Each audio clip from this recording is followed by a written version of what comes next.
Shalom Bapak Ibu Saudara yang dikasihi dan diberkati oleh Tuhan. Nas kita hari ini dasar renungan kita diambil dari Kisah Para Rasul pasal 21 ayat 27 sampai 39. Namun sebelumnya mari kita berdoa. Allah Bapa kami yang bertahta dalam kerajaan surga, kami mengucap syukur karena kami saat ini kembali dapat melaksanakan ibadah malam kami dan renungan malam, yaitu sebagai wujud bahwa kami harus terus memberitakan Injil dalam segala waktu dan keadaan. Itu sebelum kami merenungkan firman-Mu, biarlah kuasa Roh-Mu yang kudus bekerja dan kami boleh belajar dan memahami akan firman Tuhan. Pakailah hamba-Mu untuk menyampaikannya. Dalam nama Tuhan Yesus Juru Selamat kami. Amin. Bapak Ibu Saudara yang dikasihi dan diberkati Tuhan, Kisah Rasul pasal 21 ayat 27 sampai 39 saya beri tema tantangan memberitakan Injil. Paulus adalah salah satu rasul yang penuh dengan keberanian untuk memberitakan Injil. Meskipun ia sudah dinubuatkan atau sudah diperingatkan apa yang akan terjadi pada dirinya jika ia pergi ke Yerusalem untuk memberitakan Injil. Namun toh Rasul Paulus tidak mundur.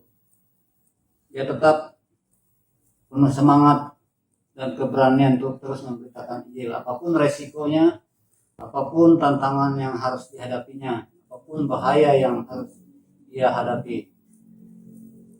Dan dalam ayat sebelumnya, ayat 11 sampai 14 itu seorang nabi dari Yudea mengatakan bahwa Rasul Paulus akan diikat. Seorang nabi ini bernama Agabus. Dia akan diikat, akan ditangkap dan dianiaya.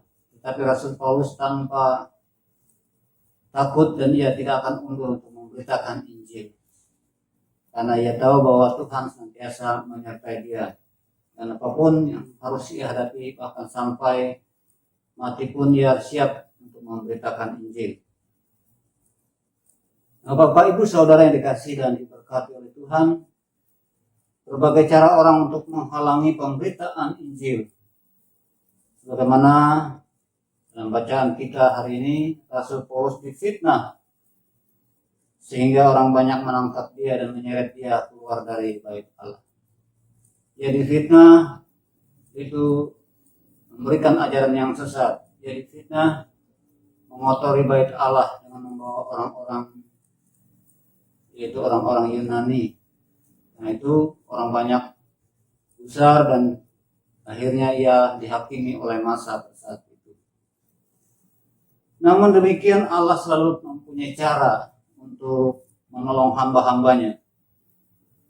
Allah memakai atau menggunakan kepala pasukan Romawi yaitu untuk menyelamatkan Rasul Paulus dari amukan massa atau penganiayaan.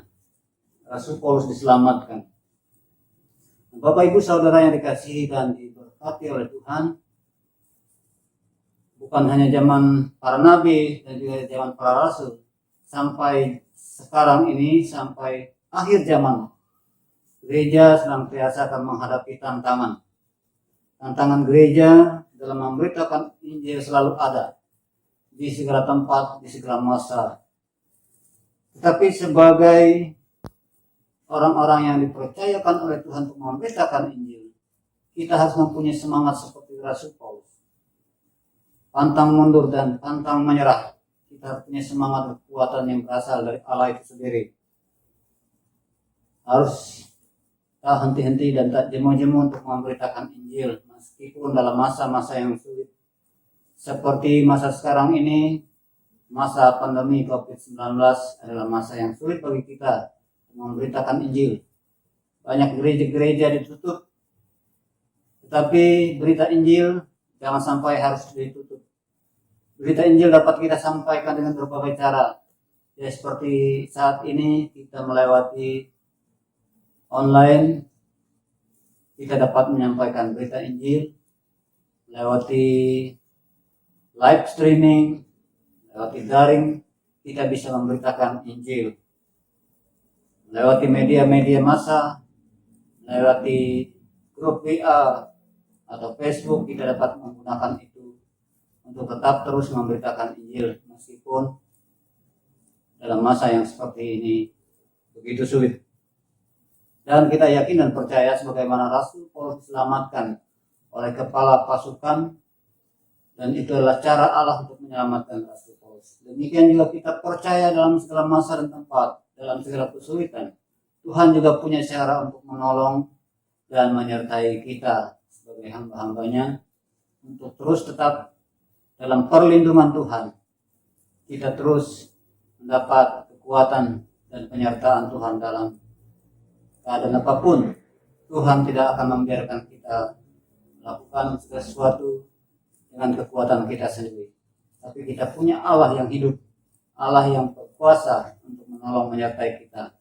Sehingga berita Injil dapat terus diberitakan di segala masa dan tempat, dalam keadaan apapun. Tuhan pastikan menyertai kita. Dan Dia punya cara sendiri untuk menolong kita. Mari kita berdoa. Kami mengucap syukur Tuhan atas firman-Mu. Biarlah firman-Mu tidak sia-sia, tapi memberi kekuatan dan semangat bagi kami untuk terus memberitakan Injil, apapun tantangan, apapun kesulitan yang kami hadapi di segala keadaan dan masa. Tapi kami percaya Tuhan punya cara untuk menolong menyertai kami. Dan kami percaya berita Injil tidak akan pernah ditutup. Meskipun mungkin gereja dapat ditutup, tapi berita Injil terus akan dibuka dan kuasa Tuhan tetap akan bekerja. Nah, itu pakailah hamba-hambamu, pakailah gerejamu untuk melakukan segala tugas tanggung jawab panggilan untuk memberitakan Injil dengan berbagai macam cara. Terima kasih Tuhan, memampukan kami melewati masa-masa sulit dalam kehidupan ini. Tuhanlah yang menolong kami sekalian. Terpujilah Engkau Bapa, dari kekal sampai kekal. Dalam Yesus Kristus Tuhan dan Juru Selamat kami. Amin. Salam, Tuhan memberkati.